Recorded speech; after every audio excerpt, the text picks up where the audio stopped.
Welcome to the Coffee and Kidlit Show. This is a show all about interviewing kidlit authors about their books and the inspiring stories behind those books.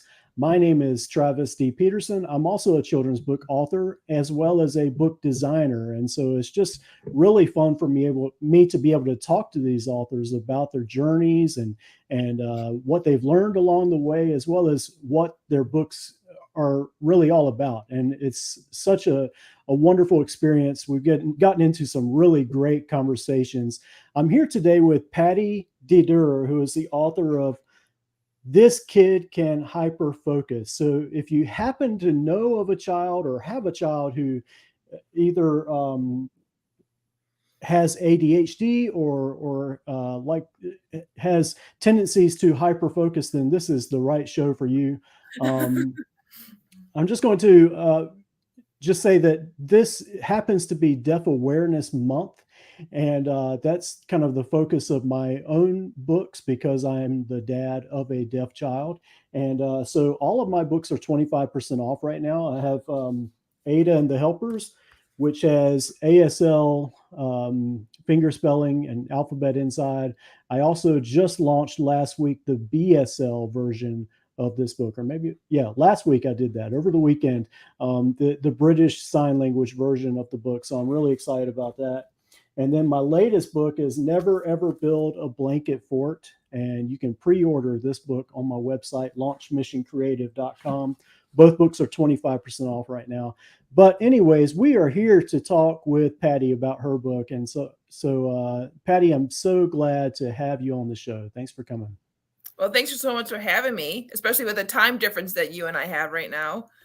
Exactly. Yeah, it can be a challenge. And I know you were wanting to try to fit this in before you get to work. So we're not going to waste any time, but it's about a 6-hour difference. No, it's a 7-hour difference, I believe, from where you are.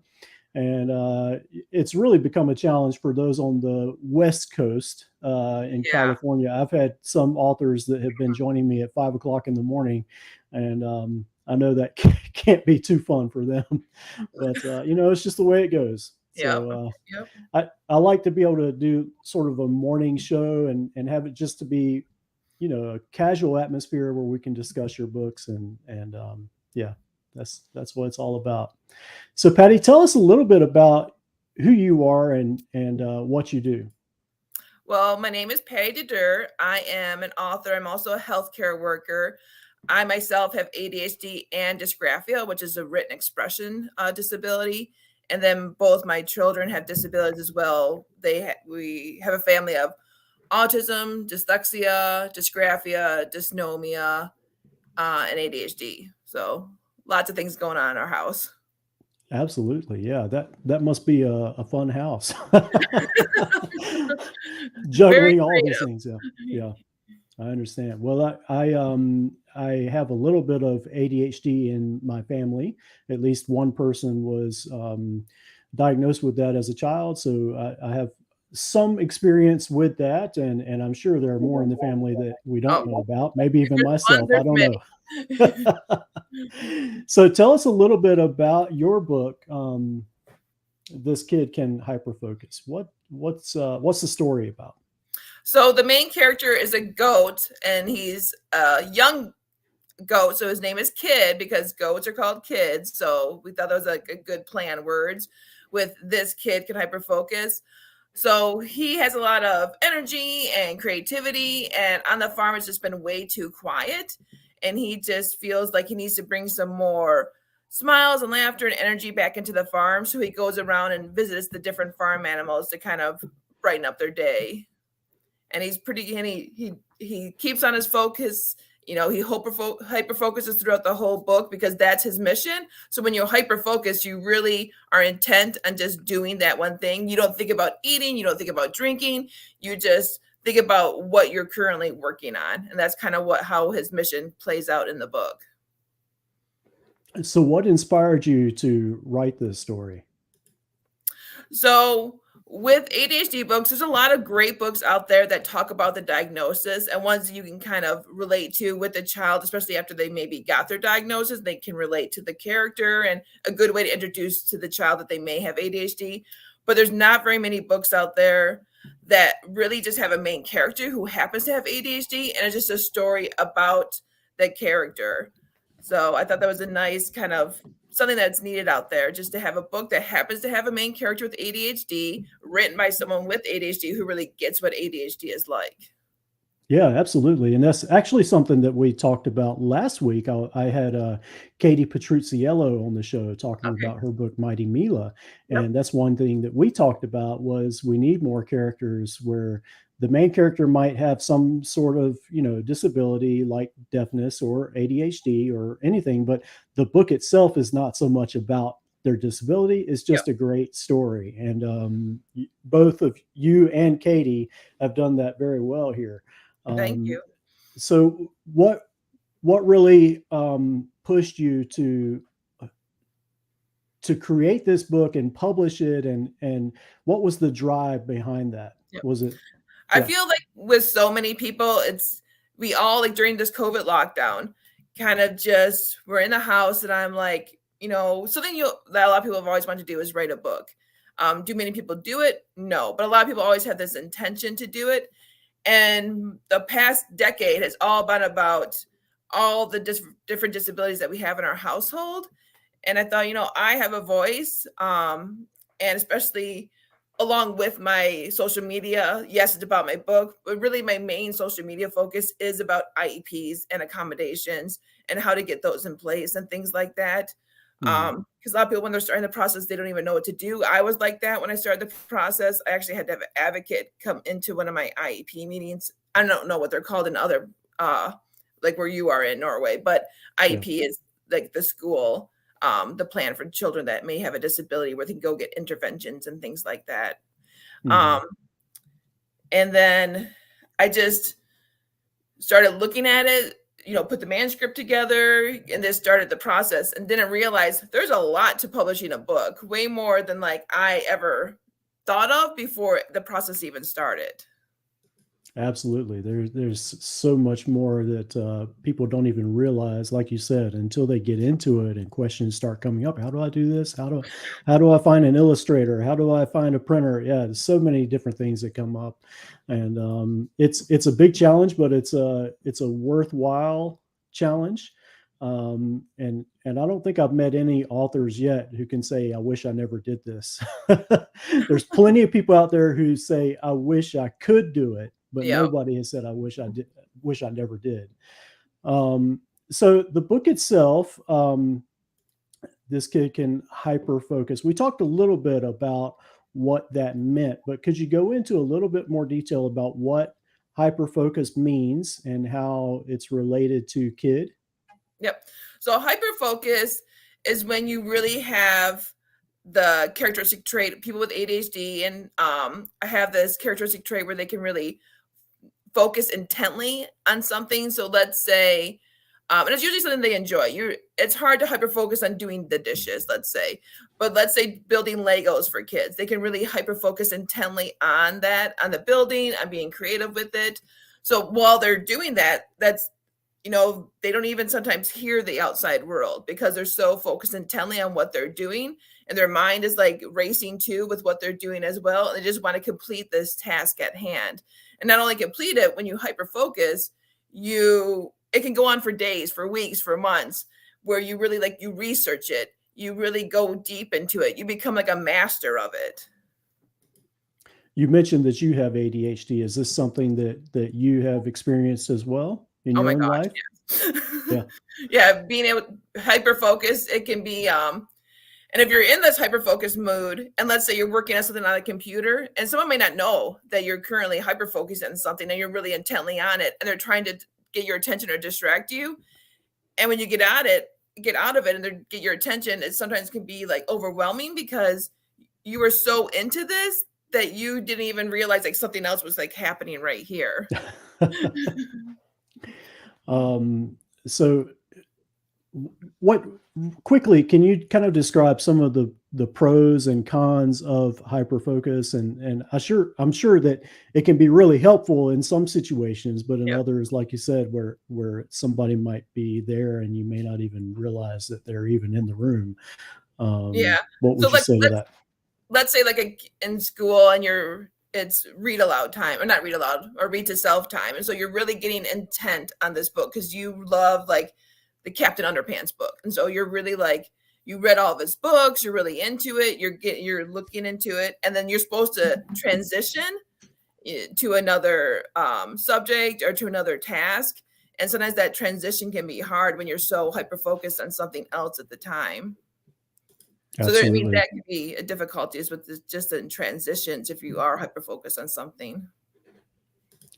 We've got a couple of comments here, and I just want to say that for anyone who's watching this, you can leave comments right in the live chat, or if you're watching the replay, go ahead and leave comments there, and we'll try to answer those as well. But we have, sorry, I'm going to try to pronounce this, Poke ER or Poke love this book, a great job. Thank you. And then they also said, good info, thanks. So probably someone who is familiar with the hyperfocus topic as well as ADHD. Thank you, Poke for your comments. And if you have any questions, feel free to post those for Patty. Let me get back to this. Kid, the baby goat in the story, he's full of energy. He's bouncing around. He's trying to entertain everyone around him and try to get them to laugh or smile. He's flying through the air. He's a crazy kid, as many kids are. Do you think there's a connection between his high energy level and his need to entertain the other animals in the farm? I think if you look at a lot of people who were the class clowns in school, or people who are even comedians now, there's a lot who have ADHD, especially I was the class clown in my high school. That's what I was voted. And so it's no surprise when I was in my 20s that I got diagnosed with ADHD, as of many people who probably were the class clown as well. And and you look at a lot of comedians, they have ADHD as well, a lot of actors and actresses as well. So there's a lot of people in the entertainment industry who do have ADHD because they do. Not always. I don't always like to be the center of attention, though. So it just happens to be sometimes my personality comes out that way. Right. So you tend to you like to be in groups and sort of be the center of attention for a good bit of the time, or is it kind of like just you don't even? I think. Well, for me, and I don't know for other people, but for me, like I don't intently try to be the center of attention. Just sometimes my personality comes across that way because I think sometimes too, because I do work in the geriatric field, I do talk very loud. So sometimes my voice is louder than the other person in the room because my job is always having to be very loud because everyone I work with is hard of hearing. And I think a lot of people who may have ADHD, they don't necessarily want to be the center of attention. And sometimes they even cringe at the possibility of them being the center of attention. And so I think it just happens to be that way sometimes, that's just how our characteristic traits and personality. So I know with ADHD, it can be hard to sort of find focus. You get easily distracted. Things in the room can distract you. So first of all, how does Kid find focus on what he's trying to do? And what are some ways that ADHD kids can find focus on what they really need to be focusing on? Yeah. So that's a lot of there's this executive function skill called task initiation that I talked about a little earlier. So task initiation can be very hard for individuals with ADHD. It's still hard for me as an adult. But in the book, you see in the beginning, Kid he cleared all his distractions for the day. He made sure there was nothing else happening for the day. So he was really able to intently focus on this one mission that he had. And granted, he's a kid goat. So kids that may be in school and have several other things they have to do, or adults that have several other things to do, it can be hard to do that task initiation. Part of my website has different accommodations that kids in school could do to help with that task initiation. So like visual reminders, as well as auditory reminders can be helpful as well for the transition period, as well as having an analog clock, because they still have a lot of those in schools, having kind of sheets there of when the clock looks like this is when we transition to this class. When the clock looks like this is when we transition to this class. And just having like on the board, this time we do this, and this time we do this, and this time we do this can be helpful. And breaking down tasks, that's huge. If you're giving something to someone in school and it's this huge thing they have to do, if you don't break down those tasks into smaller steps, it can be very overwhelming for people. That's really interesting. I wouldn't have thought that scheduling the day out and planning in a way where there's less distraction and things like that. I hadn't thought about that before, but I can really see how that makes sense and can help really all kids to focus on the task at hand, but also kind Yep. of break up the day and say, okay, for this 30 minutes, we're focusing on this, and then we're going to switch to this. And yeah, I can see how that could be really helpful for kids with ADHD, or like I said, all kids. Yeah. Making schools more ADHD friendly is helpful for all kids. So if a school is able Absolutely. to help to focus more on maybe executive function skills that kids need as they get older, that could be a huge thing as well. Yeah. If you don't mind, I hate to give away the end of the book, but you have such a great quote on the last spread of the book. Do you mind if we share that? Sure, go for it. Okay. So this is the last line of the book. I'm going to bring it up here. So Kid is finishing a quote, and I'm laughing too. My farm friends say, "We love you, Kid, and everything about you." Talk to us a little bit about why you wanted to include that line in there. What's the significance behind that? I just wanted people to feel like all their friends were accepting of them and they just loved him. Like no matter what he was like or what he was doing, they were very accepting of who he was and what he was like. Mm, that's really good. And I think you know, I think I don't know, ADHD kids and people, not just kids, but those who are struggling with ADHD, they may struggle with people kind of getting upset that they can't stay focused, or get so distracted so easily. And I think it's good to have this reminder that you're loved, and every part about you is loved. It's not just one part about you, and this part over here, yeah, that's kind of annoying or whatever you might want to call it, but no, every part about you is loved. Yeah. That's real. I just really love that line, and I'm so glad that you included that in the book. Such an important message in a simple line. Yep, it is. Yeah. Yeah. Yeah.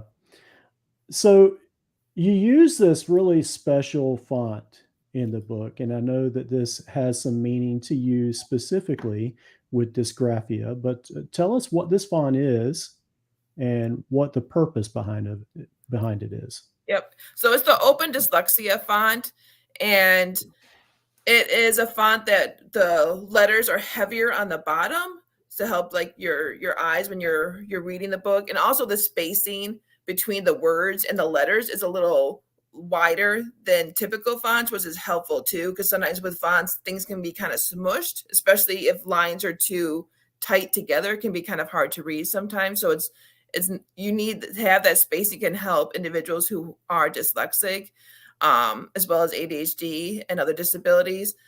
Is it helpful for everyone who's dyslexic? No, not necessarily, but it doesn't hurt. It's not hurtful to have this kind of font in a children's book as well. And just having more inclusive fonts in general is a good idea for children's books as well. Mm-hmm. Do you find that it's easier for yourself? For me, it's this type of font is fine. There's no Yeah. really difference between this and other fonts. But the font, there's this bionic font. I don't know if you've seen it or not, where it bolds the first few letters of each word. Oh man, that font is amazing for the ADHD brain. It's called bionic something, but it's a font that just highlights. So instead of being like, so let's say like This Kid Can Hyperfocus, it would highlight the TH in this and the KI in kid. So just highlight kind of the first few letters, and you can like speed read with that font. It's amazing. But I would not do that for a children's book, just so people are aware, because children are just learning to read. So don't do it for a children's book. Right. Yeah, I think I have seen that font just recently, and yeah, it's an interesting approach. So I'm glad you brought that up. Yeah. Excuse me. So talk to us a little bit about ADHD. What are some signs of ADHD that parents can look for, and when do you think they should consider talking to the doctor about it? Yeah. So a lot of people will start seeing the signs like school age, kind of when they're having to like stay on task in school or complete different projects. They may notice the child is kind of talkative in class. They may notice the child is easily distracted by external stimuli. They also may notice the child has trouble sleeping. That's a big thing for people who have ADHD. People, and also being hyperactive, that's kind of more a stereotypical trait, because that's not necessarily for everyone, especially for girls. You're not going to see that quite as often as you would for boys. That's why a lot of girls are now in their 20s and 30s getting diagnosed with ADHD, because back, a couple of decades ago, it was hyperactivity that everyone thought about when they thought of ADHD. There's so much more going on, because children with ADHD, their prefrontal cortex is developed about 30% slower than their peers. So their prefrontal cortex is the one who helps with things like task initiation. So that's why there may be a little bit of a delay versus their peers. That's really interesting. Yeah. You kind of automatically connect hyperactivity, but Yep. I guess what you're saying is that that's not always the case. And I remember it used to be ADD back in, I guess, the 80s. That's what it was called. And then they added the hyperactivity word in there. So when do you think they should be approaching their doctor about, getting some help with it, or getting some special attention? I would think it'd be maybe important in that kindergarten phase just to go and talk to the doctor, not necessarily to get medicine, because that's every family is different. Make the choice for yourself. But once you have a diagnosis, it's easier to get a 504 plan in place, or to get an IEP in place. And then you can start getting accommodations in place to help that child through struggle. And to get those accommodations in place allows a child to be more of a self-advocate for themselves and know, if I have this kind of accommodation, I'm able to complete this. And they just feel more empowered and just more proud of themselves as well. Yeah, absolutely. You kind of put that plan in place to help them develop and to, sort of plan their years ahead of education and learning and all that. And I think what you were talking about earlier, as far as planning out the day and scheduling, could really come hand in hand with that and help with the whole educational process. So is there any other advice that you would give to parents who are raising a child with ADHD? Yeah. So just like so many other neurodivergencies like autism, ADHD is a spectrum. So there's just a wide array of things that may be beneficial for one child that may not be beneficial for another child. So it's good to kind of see what may work for your family, or your child may not work for another. So you can look at advice out there and what may be helpful, but don't feel disheartened if it doesn't work for you or your family, because not everything's going to work the same for everybody. That's very good. Thank you for sharing that. And we might have some other children's authors watching the show. So I'm wondering if you have any advice for them, or what you would say to them to encourage them forward. Yeah. So when I go to vendor shows, probably one of the most common things people ask me is, how do I even get started on this? And I would say you really just have to get started. And that's hard, of course, when you have ADHD as well, doing that. But if you can just start with like the manuscript, just start like piece by piece, getting it done. And don't worry about like the big picture, like, I have to get this done in 6 months. It's not going to get done in 6 months. It's going to take probably a full-on year at least to get everything completed and get done. So don't get disheartened when things take so much longer than you planned on them taking, because they probably will take longer. So definitely do not get disheartened on that either. So it sounds like setting small goals Yep. and to be able to reach that goal of, okay, now I've written the book and now I've edited the book and now Yep. I've gotten it illustrated, and Yep. to set those small goals along the way. I think that's really encouraging and helpful for those authors who they've never produced a book before, and it can seem very overwhelming at the very beginning, with so much that's involved with self-publishing, especially. Yep. So I know you're working on a new book. Do you Right. have any Yep. sneak peeks about what Yep. that book is about? What can you share with us? I have the cover. I don't still know if this will turn out on here. Oh, maybe not. Oh, I If don't think you, it will. yeah, if you turn it to your left a little bit, there's less glare. Yeah, What a if I little do bit. this? I'm Yeah, gonna move this light and see if this helps. there you go. Yeah, So it's called This Llama Can Write. I can't really see it. That's okay. So it's yeah. about the llama in the book. The llama in the book is the same llama that was in the Hyperfocus book. So this llama has something called dysgraphia. I have dysgraphia. So that's a written expression difficulty or disability. And for this book, a lot of people, when they think of dysgraphia, A, either they have no idea what dysgraphia is, or B, they think that it's just fine motor skills and messy handwriting. And it's so much more than that. And in this book, this Llama kind of goes over like what's helpful, what's not, and it ends up being assistive technology, which is typing, word prediction software, things like that that help him actually, or help her actually write. And so I'm not going to give too much more away, but it is Yeah. about dysgraphia, and there's not, as far as I know, there's no other children's book out there about dysgraphia written by someone that has dysgraphia. Oh wow, that's really awesome, and I love that you used a previous character from your Yep. first book in this one. What are your goals or what are your plans as far as releasing this book? The hope is that as hopeful it could come out in October, but it's probably gonna be more like November. It will definitely be out before the holidays, and it'll be available, same place kind of Kid is, as far as like Amazon and online, as well as some probably local bookstores here in Des Moines, Iowa.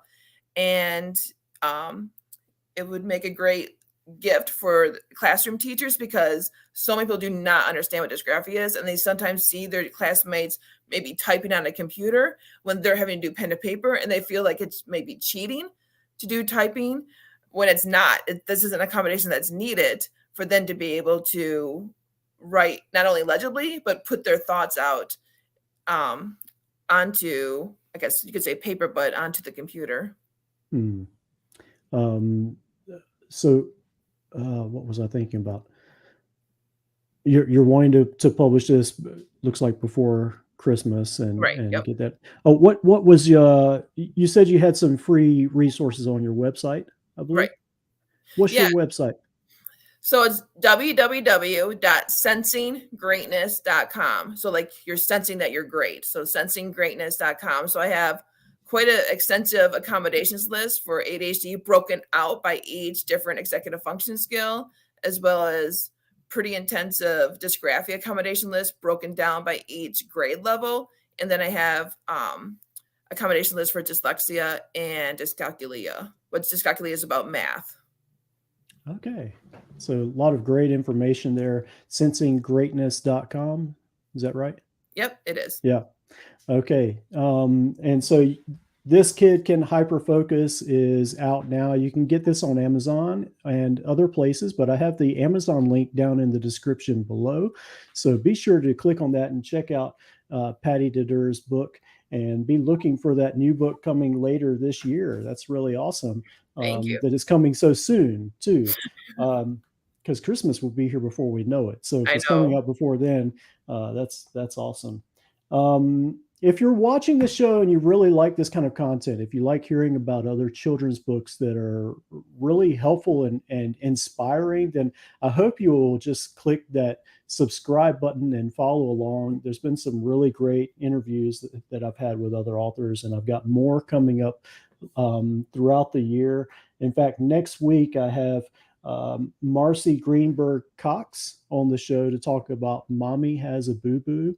And it's going to be kind of an interesting topic because it is the subtitle is Explaining Breast Cancer to Children. So it's not the lighthearted topic, so to speak, but it's an important topic nonetheless. So I hope you'll join me for that show. And again, my books are 25% off at the link in the description on my website. And Patty, thank you so much. This has really been great to have you on the show. Some really great information that I think a lot of parents will find useful. Thank you so much for having me, Travis. And thanks everyone for watching. Absolutely. And we'll see you next week. Thanks, everyone.